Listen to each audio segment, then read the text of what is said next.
이번에 보니까 캘리포니아에서도 이런 집회를 하고 싶다 그래서 한 5명이 참가를 했어요. 와가지고 그쪽에서도 하려고 그런다고 준비하려고 한다고 이렇게 캘리포니아 쪽에서 왔는데, 캘리포니아는요 우리 한인교회들이 대형 교회들이 많아서 그냥 자체적으로 하는 데가 많기 때문에 연합이 또 잘 안 된다고 그래요. 어쨌든 이번에도 우리 학생들이 참 많은 도전 받고 은혜 받고 와서 감사했습니다. 계속해서 저들을 위해서 기도해 주시기를 부탁을 드리고요. 어제도 말씀드렸지만 아쉬운 거는 저도 멀찌감치 뒤에서 바라만 보고 있었죠. 거기에 끼어서 같이 뛰고 막 찬송하는 것도 왠지 안 어울릴 것 같고, 또 막 이상한 눈으로 쳐다볼 것 같기도 하고, 끼지는 못했지만 우리 어른들도 이 미국에 살다 보니까 그런 형편들이 안 되잖아요. 우리 한국에서는 뭐 기도원 같은 데서 여름에 산상 집회도 있고 그러면 한 번씩 휴가 내서 참여하고 은혜 받고 뭐 이런 게 있었는데, 우리 이민교회에서는 이게 굉장히 어려운 일이 돼버렸습니다. 우리 어른들도 좀 삶을 내려놓고 그렇게 집중해서 하나님을 찬송하고 또 은혜 받는 기회가 있었으면 참 좋겠다, 그런 생각을 많이 했어요. 그래서 언젠가는 우리 교회가 한번 시도했으면 좋겠습니다. 한 해는 미리부터 집단적으로 휴가 계획을 같은 주간으로 딱 내가지고요, 한번 같이 가까운 기도원이라도 가서 그렇게 좀 은혜를 나누는 시간이 있었으면 좋겠다, 그런 생각을 했습니다. 그렇게 한번 도전해 보죠. 오늘 하나님의 말씀 시편 1편 1절에서 2절입니다. 어제도 뉴스를 들었고 오늘 새벽에도 뉴스를 보셨겠지만 엘파소 텍사스에서 총격 사건으로 20명이 사망을 했죠. 그리고 오늘 새벽 1시에는 데이튼 오하이오에서 또 10명이 총격 사건으로 또 사망을 하고 부상자들이, 그래서 지난 불과 며칠 사이에 미국에서 46명이라고 하는 사람이 46명이 총격 사건으로 사망을 했어요. 한 달에 미국에서 총격 사건으로 사망하는 평균 숫자가 100명이랍니다. 뉴스에 보도가 안 돼서 그렇지 계속해서 이 총기 사건으로 인하여서 이 미국 사회가 암울한 면을 계속 드러내고 있어요. 내가 당하지 않아서 괜찮은 거지 곳곳에서 언제 뭐 그런 일이 벌어질 거라고 생각이나 했겠습니까? 그런 일들이 지금도 계속해서 일어나고 있습니다. 너무 빈번하게 일어나는 일이기 때문에 사람들의 놀라는 것도 이제 그렇게 충격적이지 않는 것 같습니다. 이 총기 규제의 어떤 필요성이 분명히 제기됨에도 불구하고 정치권에서는 꿈쩍도 안 하죠.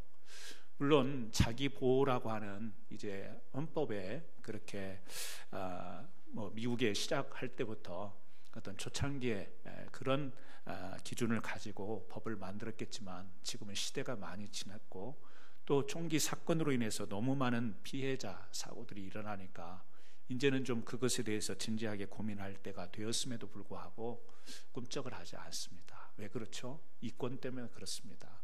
이 총기협회가 제공하는 이 물질이 만만치 않기 때문에 정치하는 사람들이 여러 가지 이유를 대지만 사실은 그것은 변명에 불과하지 않은 것 같습니다. 너무 안타까운 사건들이 많이 일어납니다. 또 우리 한국이 지금 일본과 대면해서 무역적인 정치 경제적인 문제가 발생해서 또 나라가 시끄럽기도 하고 또 뭐 애국을 외치고 단결을 외치는 그런 어수선한 상황이 펼쳐지기도 합니다. 미국과 중국의 무역 마찰이 계속 있어서 요즘에 보면 살기 좋은 시대인데 분명히 옛날보다는 훨씬 나은 시대를 우리가 살아가고 있는데 문제를 보면 더 커지고 문제가 더 많아지는 것 같습니다.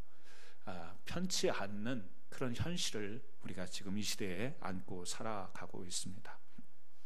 이런 시대를 우리도 살아가고 있기 때문에 이러한 때 어떻게 하면 좀 더 바르고 옳은 것에 온전하게 살아갈 수 있는 이 삶, 바로 하나님을 우리가 묵상하면서 우리들의 자신과 우리들의 삶을 좀 되돌아봐야 되는 그런 시기가 아닌가, 이렇게 생각이 돼서 이제 우리 미래를 여는 사람 시리즈를 마쳤고요. 이제 오늘부터는 이 시편 1편 말씀을 통해서 이 복 있는 사람, 말씀 묵상이 있는 사람, 성경의 시편 시작은 복 있는 사람은 이렇게 시작을 합니다. 이 말씀 묵상이 있는 사람, 이 사람이 복된 삶을 살아가게 되는데 이 복된 삶의 내용을 들어가 보면 어떤 것인가, 바로 묵상이라고 하는 것은 어떤 것인가를 우리가 같이 나누면서 이 가치관이 흔들리고 어수선한 세계 속에서 다시 한번 신앙의 기준을 바로잡는 그런 은혜가 저와 여러분에게 있기를 주님의 이름으로 축원합니다. 먼저요, 좀 용어를 하나 설명해 드리려고 해요. 우리가 좀 원어이긴 하지만 그래서 그 원어를 우리가 다 기억할 수 있는 것은 아니기 때문에 그냥 쉽게 한국말로 썼습니다. 아슐의 하가라는 말인데요. 아슐의 하가, 기억하시지 않아도 됩니다. 우리가 말씀을 좀 이해하기 위해서 제가 이 언어를 사용하는 건데요. 아슐레라는 말이 있는데 그것은 복되도다라는 말이에요. 복되도다, 복, 우리가 말하는 복. 오늘 시편에 보면 복 있는 사람은 그러면서 2절 후반부에 그의 율법을 주야로 묵상하는 자로다. 복 있는 사람을 시편에서 먼저 규정하는데 그 사람은 어떤 사람이냐? 하나님의 말씀을 묵상하는 사람이다. 간결하게 그렇게 소개를 하고 있습니다. 그런데 이 복이라고 하는 것이 두 가지예요. 구약에서 쓰여지는 이 복이라고 하는 단어가 하나는 바라크라고 하는 단어인데요. 이게 415번이 구약에 나와요. 근데 또 다른 아스와르라고 하는 단어인데 구약에 44번. 근데 지금 시편 1편에 복 있는 사람은 할 때 말할 때 이 복은요 2번이에요. 아시와르. 구약에 44번 나오는데 어떻게 구별이 되냐면 바라크라고 하는 것은 하나님이 조건 없이 일방적으로 내려주시는 그 복을 바라크라고 이야기하고요. 이 아시와르는 조건적인 복이에요. 우리가 어떻게 할 때 하나님이 주시는 복이에요. 그러니까 시편 1편에 있는 복 있는 사람은 하나님의 말씀을 묵상하는 사람, 하나님의 말씀을 온전히 묵상하는 사람에게 이 복이 더해진다, 이런 의미로 아시와르. 그래서 이 복되도다, 지금 이 시편의 시작은 그렇게 이야기를 하고 있습니다. 그 다음에 하가라는 말이 있는데요, 이 하가라는 말은 이 묵상이라는 말이에요. 이 묵상이라고 하는 것은 우리가 언뜻 생각할 때, 개념적으로 생각할 때 조용히 눈을 감고 이렇게 생각하는, 마음을 정리하는, 그러니까 하나님의 말씀을 읽고 그 말씀을 좀 눈을 감고 음미하면서 이런 것을 묵상이라고 생각하잖아요. 그런데 이 하가라는 말의 의미는 세 가지가 담겨 있습니다. 첫 번째는 읍조리다라는 거예요. 읍조리다, 우리 한국말인데요, 무슨 말인지 아시죠? 이스라엘에 가면 그 유대인들이 이 하나님의 말씀을 암송하면서 막 기도할 때 보면요, 막 몸을 흔들어요. 그죠? 고개를 흔들고 몸을 흔들면서 그냥 가만히 있냐, 옆에 가보면요 소리가 들려요. 막 읊조려요. 복 있는 사람은 악인들의 꾀를 따르지 아니하며, 막 이렇게 쭉 이렇게 조용한 말로 읊조린다라는 말, 여러분이 이해를 하실 겁니다. 그러니까 묵상이라는 것은 그냥 침묵, 그 다음에 아니면 명상, 이런 개념이 아니라 입으로 소리를 내면서 그것을 읊어가는 것, 이 의미가 담겨 있어요, 하가라는 말에. 그래서 제가 여러분들에게 기도하실 때 가능하면 여러분들이 이 기도를 하면서 여러분들이 말하는 그 기도가 여러분 귀에 들릴 정도로 기도를 했으면 좋겠다라고 그렇게 말씀을 자주 제가 권해드립니다. 물론 조용히 기도할 때 기도할 수 있지만 아무래도 사람이라 우리가 생리적으로요, 이렇게 눈을 감고 조용히 있으면 생각을 다른 쪽으로 이렇게 하게 됩니다. 집중을 잘 못하게 됩니다. 그래서 이렇게 말을 하면서 그 소리가 들릴 때 우리가 좀 집중할 수 있고, 또 잘못 나가면 그것을 바로잡을 수 있는 그런 효과가 있어요. 근데 이 하가라고 하는, 성경의 묵상이라고 하는 이 표현의 의미가 뭐냐면 읊조리는 거예요. 이렇게 말을 하는 겁니다. 복 있는 사람은 악인들의 꾀를 따르지 아니하며 죄인들의 길에 서지 아니하며 읊조리는 거예요. 두 번째는요, 으르렁거리다. 뭔가 이 짐승들이나 뭐 싸울 때 으르렁거리는 이런 그런 의미인데요. 뭐냐면 묵상이라고 하는 것은 하나님을 생각하는 거지만, 이 말씀을 묵상한다라는 것은 우리 자신들을 부장하고 우리를 대적해오는 것에서 이기기 위한 말씀에 들어감이기 때문에 이 마음 자세는 뭔가 긴장되어 있고 또 준비되는, 이 아주 자신을 전투라고 하면 너무 세지만 어떤 대세를 갖추는 그런 자세, 이게 묵상의 의미에 담겨 있다라는 거예요. 세 번째는요, 꾸민다, 경영한다, 이런 의미가 담겨 있대요. 가꾸는 것이죠. 하나님의 말씀을 묵상한다라는 것은 생각으로 마음으로만 그리는 게 아니라 실제 내 삶과 관계되어서 내가 생각하고 내가 어렵게 느끼고 내가 고민하고 어떤 갈등과 선택의 고민 가운데 있을 때 그 말씀이 실질적인 내 삶으로 연결될 수 있도록 내가 작업하는 이런 의미가 묵상이라는 말 속에도 담겨 있다라는 거예요. 그 프린스턴 대학교와 UCLA 합동 연구팀이 2014년에 발표한 게 하나가 있습니다. 뭐냐면 학생들이 학교에서 이 강의를 들으면서 손으로 필기하는 학생과 노트북을 가지고 타이핑을 하는 학생들 비교를 한 거예요. 그래서 누가 더 학습 효과가 높은지를 연구하는 겁니다. 그랬더니 우리가 짐작하는 것처럼 직접 이렇게 연습장이나 필기를 한 학생들이 더 학습 효과가 높다라는 그런 데이터가 나온 거예요. 그래서 이제 그 문제 제기를 한 겁니다. 아니, 우연찮게 그 직접 필기한 학생들이 집에 돌아가서 더 공부를 열심히 해서 그런 학습 효과가 나타날 수도 있지 않냐, 문제 제기를 해서 2차 실험을 했는데요. 이제 수업 시간에 막 노트북으로 그 공부한 내용을 막 입력하는 학생, 훨씬 더 필기하는 것보다 효율적이잖아요. 빠르잖아요. 많은 내용을 담을 수 있어요. 타이핑을 하다 보면 이 타이핑하는 학생과 그리고 필기하는 학생들 수업 시간에 열심히 적고 타이핑했습니다. 그리고 수업이 끝나는 시간을 맞춰서 그걸 다 걷어가 버렸어요.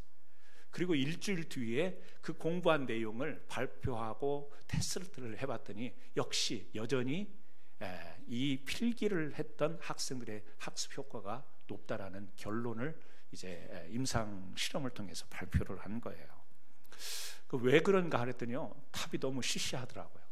뭐냐면 직접 쓰는 것이, 다시 말하면 공부한 내용들을 직접 쓰는 것, 표현이 그렇더라고요. 번역된 표현이 가공했다 이런 표현을 하는데요. 직접 공부한 내용을 들으면서 보면서 했던 것을 자기가 이 기록을 하면서 쓰면서 손으로 움직이면서 자기 뇌와 더불어서 온 몸이 반응을 하면서 그걸 지식으로 가공하는 작업이 있었더라고요. 근데 타이핑은 그냥 누르는 작업이라는 거죠. 누르는 작업이어서 저는 얼마만큼 이 실험이 제가 이렇게 수긍할 수 있는 100% 수긍은 아니지만 일리는 있다 그렇게 생각이 되어지는데요. 가공된 힘이 그의 인지에 더 큰 효과를 나타냈다, 그런 이야기를 합니다. 그러니까 좀 이런 실험을 빗대어 보면 우리가 말씀을 묵상하는 것, 하나님의 말씀이 이렇게 말씀하고 있어, 마치 아멘이지 이렇게 끝나는 것이 아니라 내가 묵상하는 그 말씀을 내 삶으로 가공하는 거죠. 만드는 거죠. 한번 쉽게 이야기하면 적용하는 것이죠. 내가 지금 고민하고 있고 내가 해결하고 있지 않는 못하는 문제에 이 말씀이 어떻게 그 삶에 작용을 하여서 이 삶 속에서 실질적인 말씀의 능력으로 나타나는가, 그 작업, 가공하는 것, 이것이 훨씬 더 효과 있는 우리들의 묵상이 될 수 있다는 것을 이 실험을 통해서도 한번 생각해 볼 수 있었습니다. 여러분, 그렇습니다. 말씀 묵상이라는 것, 우리 아마 지금 큐티 하시는 분들 계실 겁니다. 아니면 하루에 한 번 정도 하나님의 말씀 한 절이라도 그 말씀을 묵상하시는 분들이 계실 겁니다.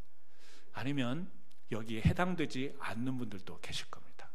안 한다 못한다 그러면 되게 싫은 소리니까 그렇게 우리가 뭐 살다 보면 이렇게 꾸준히 뭔가 말씀을 묵상한다라는 삶이 쉬운 것은 아니에요. 그런데 이게 왜 필요한가? 왜 말씀 묵상이 필요한가? 시편 1편에서는 복 있는 사람, 이 복 있는 사람이라고 그렇게 규정하면서 여호와의 말씀에 묵상을 그렇게 중히 여기는가? 그것은요, 한마디로 이야기하면 우리 삶의 기준이 되기 때문에 그렇습니다. 기준이에요. 사람이 살아가면서 기준이라는 게 없으면 흐트러지게 되어 있습니다. 국가의 법이라는 것도 기준 아닙니까? 사회의 법이라는 것도 기준 아닙니까? 이 기준이 없으면 사회가 엉망이 돼요. 흐트러지기 때문에 그래요. 설교 시간에 군대 이야기해서 죄송합니다. 또 분명히 저의 백그라운드를 아시는 분들은 방해받으면서 무슨 군대 이야기나 하냐고 또 비웃을 수도 있습니다. 그럼에도 불구하고 경험했던 일이기 때문에 훈련소에서 또 그리고 이제 국군의 날이 있지 않습니까? 한국에는 국군의 날이 있는데 부대에서요, 사단에서 행사가 있으면 인원이 부족하니까 그때 방위병도 이렇게 현역처럼 뽑아냅니다. 그래서 이제 그 사열을 하고 열병을 합니다. 우리 국군의 날이면 군인들이 쫙 열을 맞춰서 행열을 맞춰서 이렇게 행진을 하지 않습니까? 그 연습을 얼마나 많이 하는지 몰라요. 국군의 날은 군인들 잡는 날이에요. 그날이에요. 왜냐하면 그 행사를 위해서 얼마나 많은 연병장을 수도 없이 돕니다. 돌 때요, 그 열을 맞추는 그 기준이 뭔가 하냐면, 저는 그렇게 생각했어요. 그냥 앞에 사람만 잘 따라가면 그 열이 잘 맞을 거라고 생각했습니다. 그랬더니 그게 아니더라고요. 군대에서 그 행진할 때 옆줄 앞줄 착착 맞는 것은요, 대각을 맞추는 거예요. 그래서 뒤에서 조교가 외치는, 인솔자가 외치는 소리가 그 행군할 때 항상 우리 그 들리는 소리가 뭐냐면 좌대각, 우대각, 좌대각, 우대각 그래요. 좌측 줄을 맞추라는, 대각 쪽으로 맞추고, 또 이렇게 커브길을 돌 때 뭐 우측 대각선을 맞추고. 저는 생각이 단순하니까 앞에 사람만 따라가면 좋겠다. 그런데요, 앞에 사람 따라가면 그게 맞을 것 같지만 그렇지 않습니다. 앞에 사람이 조금씩 떨어지면 나중에요, 굉장히 열이 틀어져요. 그런데 뭘 맞추냐면 좌대각, 우대각을 맞추면 그 열이 딱 맞게 되는 거예요. 이 행진할 때 이 기준이 앞에 사람이 아니라 좌대각, 우대각이구나. 방위를 받으면서 심오한 걸 배웠어요. 그렇게 그래요. 기준이라는 게 있어야 흐트러짐이 없는 거죠. 우리가 살아가면서 기준이라는 것이 중요하면서도 우리가 기준을 참 소홀히 여길 때가 있습니다. 시편 우리가 지금 읽지 않았지만 1편 4절에 보면 악인들은 그렇지 아니하며 오직 바람에 나는 겨와 같도다. 겨를 이야기합니다. 바람에 나는 겨, 알맹이가 없어요. 뿌리도 없습니다. 속이 텅 비었어요. 겨는요, 바람이 불면 휙 날아가 버립니다. 마치 우리가 기준이 없는 그런 삶을 살아가다 보면 무슨 바람만 불면 어디로, 사방으로 다 그냥 날려지는 삶을 살아가는 삶을 살아요. 아니, 내 삶은 그렇지 않아 라고 말하지만 여러분, 우리 삶이 항상 안정적이고 어떤 기준에 의해서 차분하게 온전하게 그렇게 살아가는 삶이에요? 그렇지 않습니다. 내가 그렇게 살지 못하고 또 주변에서 끼치는 영향력 때문에 그렇게 살지 못하는 삶이에요. 지금은 우리가 디지털 문명 사회라고 이야기합니다. 좀 쉽게 표현하자면 스마트폰 시대입니다. 2017년 통계예요. 지구 전체 인구의 48%가 스마트폰을 사용한답니다. 스마트폰 내지는 우리 스마트 기기 있잖아요. 그런 기기를 사용을 하는데요. 지금 앞으로 몇 년 아닙니다. 2, 3년 뒤에 2022년 연말로 그렇게 추정을 하는데요. 지구상에 80%가 이 스마트폰 기기를 사용할 것으로 그렇게 예측을 한답니다. 80%면 말이 그렇지, 그건 어마어마한 겁니다. 아프리카 정말 그 문명이 없는 부족 외에는 다 스마트폰을 이제 사용하는 시기가 다가왔다라는 이야기예요. 이 스마트폰이 출현한 지가 여러분 잘 아시지만 아이폰이 시작이 됐잖아요. 이게 2007년입니다. 그러니까 지금 불과 12년밖에 되질 않았어요. 이 사회에, 이 지구의 변화는요, 혁신이 아니라 지금 혁명이라고 합니다. 원시 시대 있었고 석기 시대 있고 청동기, 철기 시대로 그렇게 구별을 하잖아요. 지금은요, 스마트폰 시대라는 거예요. 그만큼 인류에 지대한 영향을 끼친 것이 바로 이 스마트폰이라고 하는 거예요. 그런데 이 스마트폰이 우리 사람에게 끼친, 인류에 끼친 가장 큰 변화는 뭔가? 어느 책에서 그렇게 이야기를 해요. 우리 인간의 생각을 바꿔놨다. 간단하게 설명합니다. 우리 인간의 생각을 바꿔놨다. 생물학적인 한계를 가진 인간이 생각하는 방법은 이미 여러 가지 이론들이 등장을 했지만 가장 대표적인 것이 바로 복제 이론, 밈 시어리라는 거죠. 들어보신 계시잖아요. 어떤 정보를 보고, 정보를 듣고 뇌에다가 복제를 하는 겁니다. 봤던 것, 들었던 것을. 그래서 그 뇌에 복제하는 것이 자기의 어떤 사고의 기원이 되는 거예요. 생각하는 것에 그 시작이 되어진다라는 그런 아이들이 집에서 아주 어린 아이들이 부모를 보면서 부모들의 행동, 말 그걸 다 복제하는, 카피해서 그렇게 성장을 해 나가는 그런 단순한 원리인 겁니다. 정보를 보고 뇌에 복제해서 생각을 만들어 놓는다라는 거죠. 그런데 지금 시대가 뭐냐면 이 정보가 바뀌어버린 시대 아니에요? 옛날에 지금 혹시 집에서 뉴스페이퍼 종이로 된 페이퍼를 구독하시는 분 계신가 모르겠습니다. 아마 많지 않을 거예요. 아마 거의 없을지도 모르겠습니다. 요즘에 누가 종이 신문을 보겠어요? 그래서 스마트폰이 나오기 전에 한국에는 2009년에 이제 아이폰이 들어갔답니다. 그 전에 2009년 통계로요, 종이 신문을 우리 한국 사람들이 구독했던 게 73% 구독률이. 종이 신문, 그 아침 조간 신문이 있고 저녁에 석간 신문이 있는데요, 73%가 신문을 봤는데 아이폰이 이제 출시가 되고 난 뒤에 지금 통계청에서 발표한 것을 보니까 지금 현재 2019년 현재인데요, 지금 22% 종이신문 보는 구독률이요. 이렇게 떨어져 버린 거예요. 다 뭘 보죠? 지금은요? 전화기 아니면 컴퓨터, 인터넷을 통해서 뉴스를 다 접하기 때문에. 그래서 이 스마트폰이 나오기 전에는 우리의 정보 습득이라는 것이 언론사의 신문을 통해서, 언제요? 아침에 신문 배달, 조간신문 배달하면요, 거의 같은 시기에, 같은 시간에 거의 다 같은 정보를 접한다라는 거예요. 왜? 뉴스를 접할 수 있는 것이 TV 뉴스 아니면 신문이기 때문에 거의 사람들의 이 보는 정보가 동일하다라는, 같은 거, 거의 뭐 회사마다 조금 차이는 있겠지만, 그래서 생각하는 틀이요 다 사람들이 비슷하는 거죠. 보고 듣는 정보가 비슷하니까 사람들 생각이 비슷했다라는 거예요. 근데 지금은 그렇지 않다라는 거죠. 지금은 그렇지 않죠. 지금은 정보가, 전에는 언론사에서 제공해주는 정보를 했지만 지금 여러분이 스마트폰을 보지만 지금 정보를 제공하는 것은요, 어떤 언론사만이 아니라 개인들이 막 정보를 다 쏟아냅니다. 개개인들이 직접 보고 직접 가보고 경험하고 이런 것들을 막 다 올리는 거예요. 그래서 거기에서 정보를 습득하기 때문에 이 정보를 습득하고 이 복제를 해서 생각하는 것이 너무 지금 다양해져 버린 그런 시대가 됐다라는 거죠. 사람이라고 하는 특성이 좀 자기가 좋아하는 것, 자기가 보려고 하는 것, 듣기 좋은 것만을 이렇게 찾아가잖아요. 그러니까 요즘에는 이제 새로운 정보를 얻고 뉴스를 보려고 할 때 자기가 보는 그 정보 이 루트가 있는 거예요. 자기가 좋아하고 자기가 보는 쪽만 보니까 사실은 그 정보 제공자는요, 검증이 안 된 것도 많아요. 가짜 뉴스도 많다고요. 사실이 아닌 것도 많은데 그걸 보는 거예요. 다른 거 보지 않아요. 그러다 보니까 그 복제된 정보가 자기 생각을 어떻게 해요? 자기는 맞다고 생각하는데 그것은 잘못 근거에 의해서 생각하는.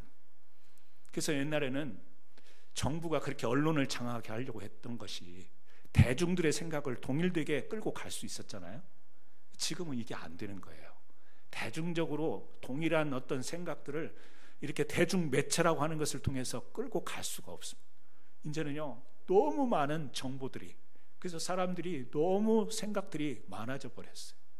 그래서 뭔가 한 가지의 주제를 가지고, 이슈를 가지고 같이 어떤 힘을 모으는 것이 쉬운 일이 아니라는 것. 지금 이런 시대에 우리가 살아가고 있어요. 아마 여러분도 충분히 공감할 거라고 생각이 되어집니다. 우리 생각이요, 너무 많아지는 거예요. 우리가 사는 사회가 이렇고 세상이 이렇다 보니까 신앙을 가지고 믿음 생활하는 우리들의 생각도 어떻게 되냐면 점차 다 달라지는 거예요. 그래서 하나님의 말씀을 받아들이는 그 받아들이는 자세도, 그 생각도 다 달라져 버려요.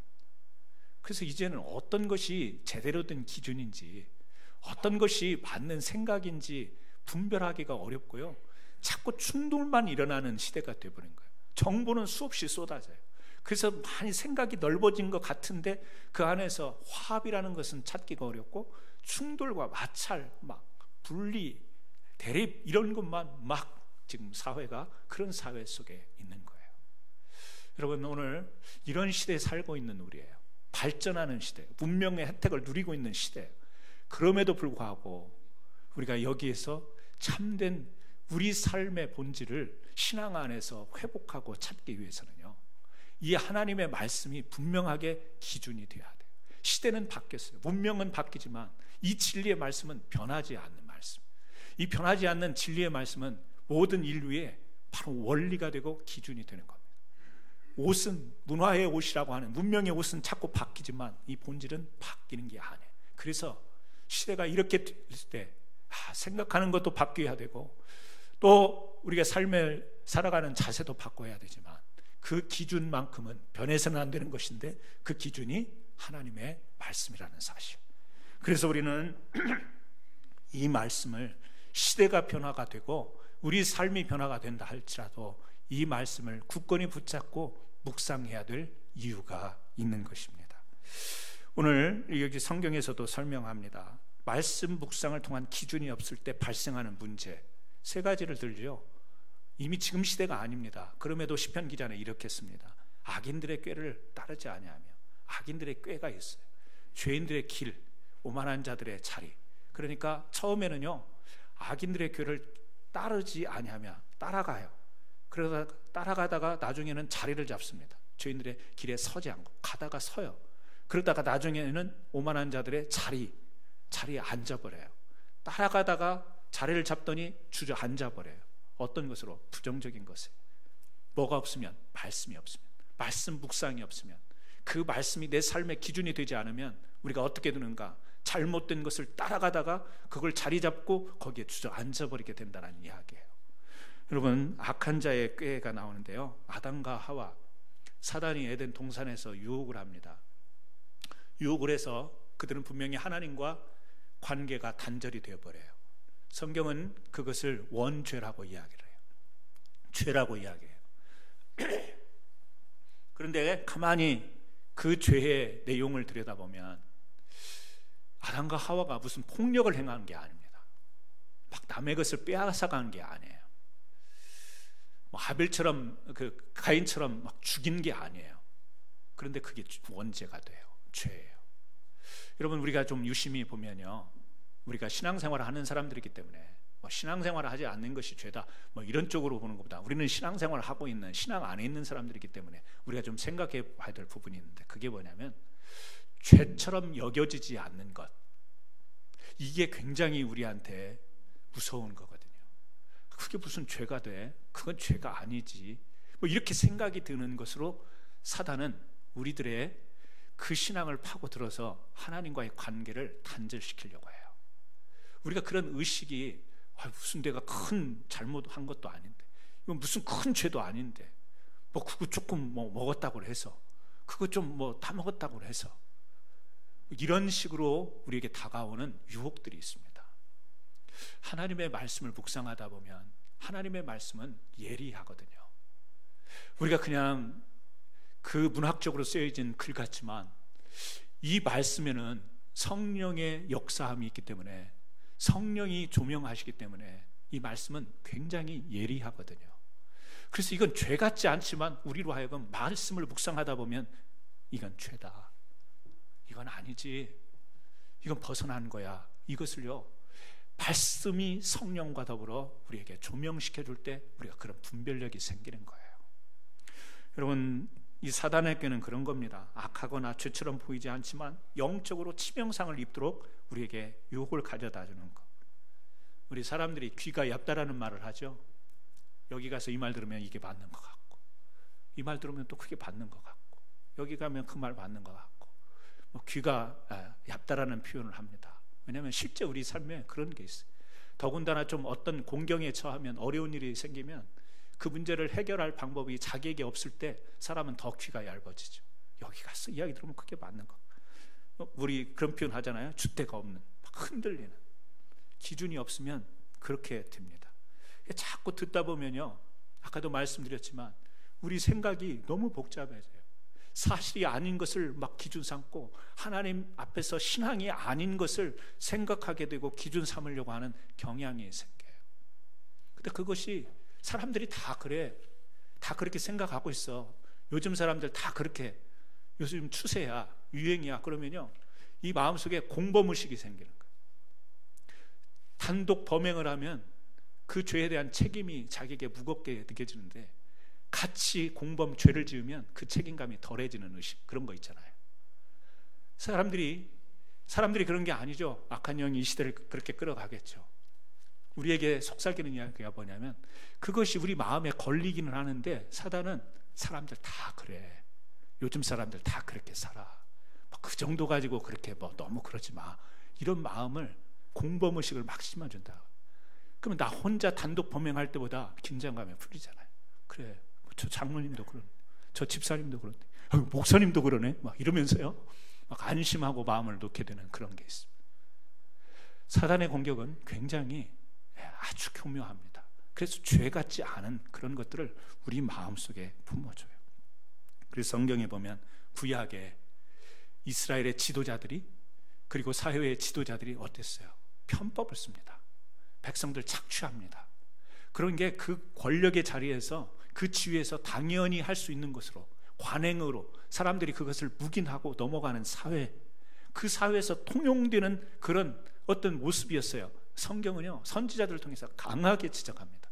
그러면 안 된다고. 그것은 하나님이 기뻐하실 일이 아니라고. 그것은 공의가 아니라고. 그건 정의가 아니라고. 성경은요, 아주 예리하게 지적을 해요. 왜? 그 당시는 그렇게 살았어요.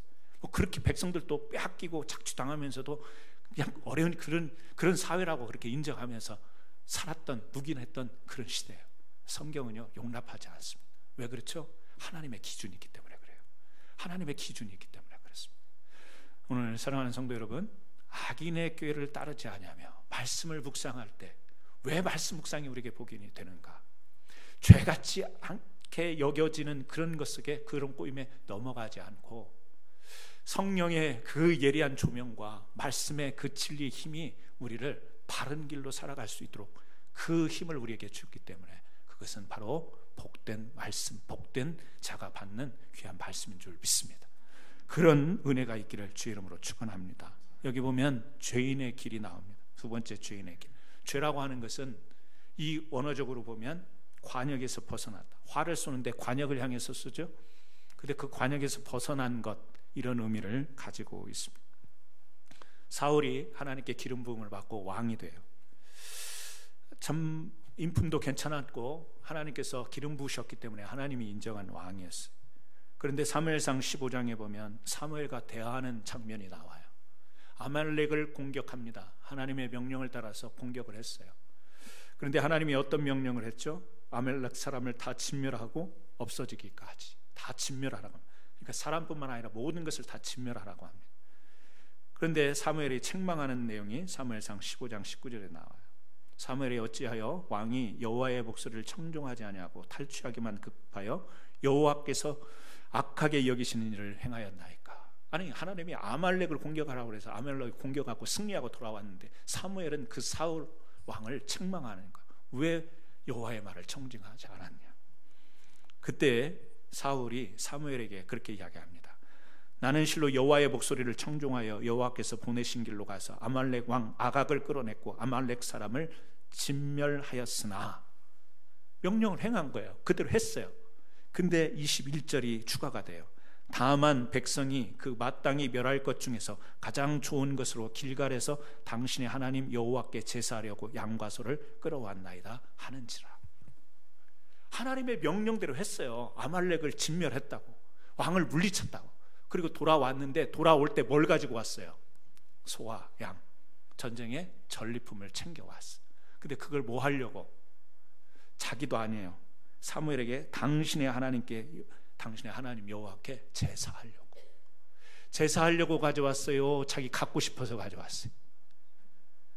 속이 훤히 보이잖아요. 근데 핑계 대잖아요. 자기 속마음이 뭐예요? 욕심이었잖아요. 물질이 탐스러웠죠. 갖고 싶었죠. 근데 사무엘 앞에 시치미를 탁 떼는 거예요. 내가 제사하려고 가져온 거지, 내가 뭐 욕심나서 가져왔겠는가. 말은 그렇게 안 했지만 시치미를 떡 뗍니다. 그 시침이라는 말이 여러분 아시죠?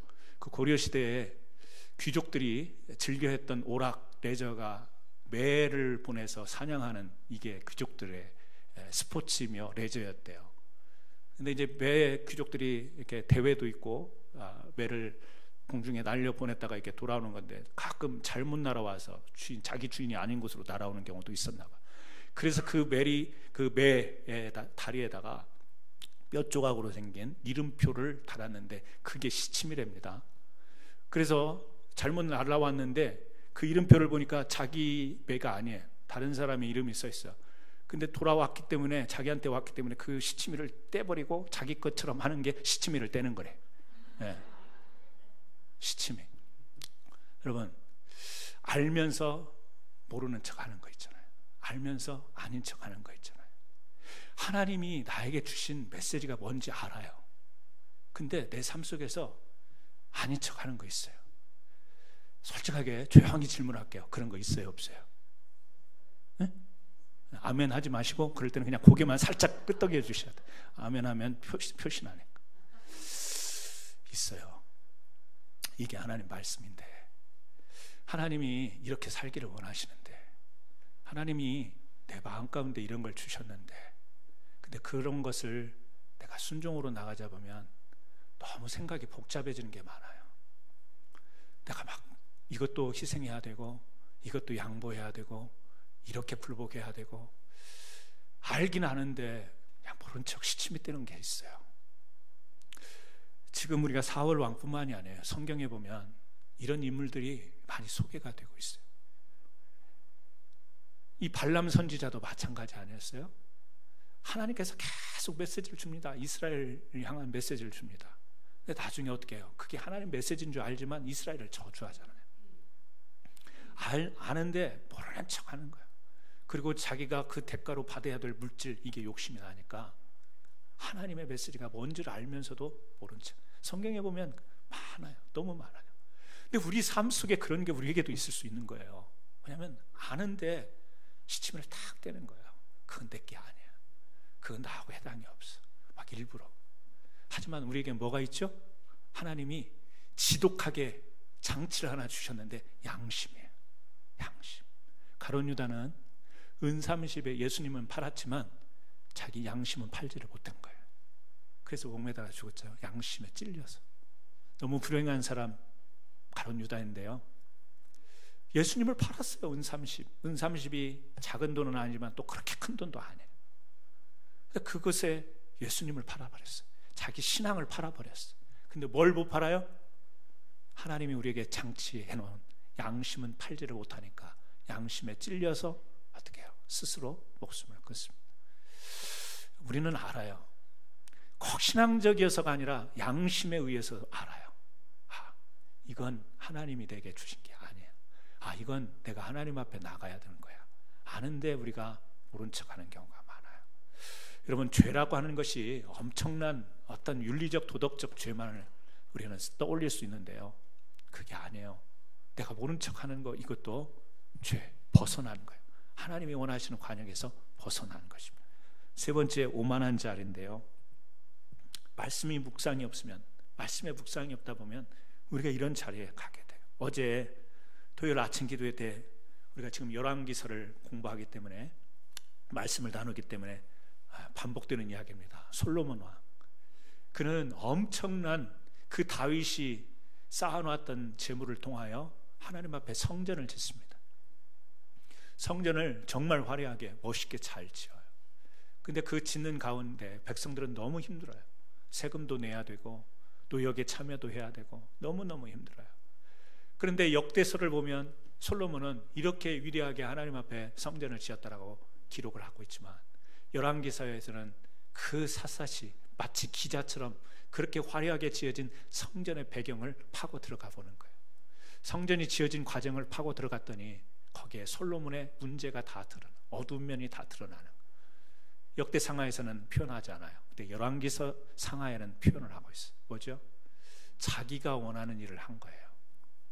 하나님이 원하시는, 다시 말하면 하나님의 법궤가 있어서 이스라엘 백성들이 하나님의 중심으로 살아가기 위해 성전이 필요한 것은 당연한 건데, 그래서 성전을 짓는 건데, 여기서를 보니까 그 성전 짓는 일이 어떤 일이었냐면 솔로몬이 자기가 원하는 일이었다라는 거예요. 다시 말하면 우리가 신앙생활을 하지만 신앙생활이 하나님 중심적이 아니라 내가 원하는 신앙생활을 얼마든지 우리는 만들어낼 수 있다라는 거예요. 거기에 갇혀서 신앙생활을 할 수 있다라는 거예요. 솔로몬은 금을 좋아했죠. 그래서 백성들로부터 금을, 무기도 팝니다. 중개업을 합니다. 무역도 하면서 금을 많은 금을 모아놓고 뭘 하죠? 방패를 만들어요. 방패는 전쟁에서 싸울 때 방어하기 위해서 필요한 게 방패인데, 그 방패를 뭘로 만들어요? 금으로 만듭니다. 큰 방패 200개, 작은 방패 300개를 금으로 다 만들어요. 그리고 자기 앉는 그 왕궁의 보좌를 금으로 다 뒤집어 씌웁니다. 화려하죠. 멋있죠. 근데 싸움에 나가는 무기, 이 방패를 무슨 금으로 만들어요? 철로 만들면 되는 거지. 뭐죠? 자기 과시였어요. 자기 자랑이었습니다. 자기 힘의 과시였어요. 그런데 그 성전을 지으면서 나라를 태평성대하게 이루면서 마치 하나님의 그 거룩한 나라를 이루고 마치 하나님 중심적으로 살아가는 것처럼 그렇게 포장이 되어진 거예요. 그것을 열왕기서는 고발 안 하는 거예요. 신앙 같다. 정말 하나님께 헌신하는 것 같고 다 바친 것 같다. 헌신 같다. 근데 사실은 그 헌신이 자기를 위한 것이었다. 그래서 기록을 그렇게 하잖아요. 자기가 원하는 것을 다 마침에, 하나님이 원하시는 것을 마침에, 성경은 그렇게 기록이 돼야 되는데 자기가 원하는 것을 다 마침. 여러분, 신앙 안에 우리에게 이런 게 있어요. 왜?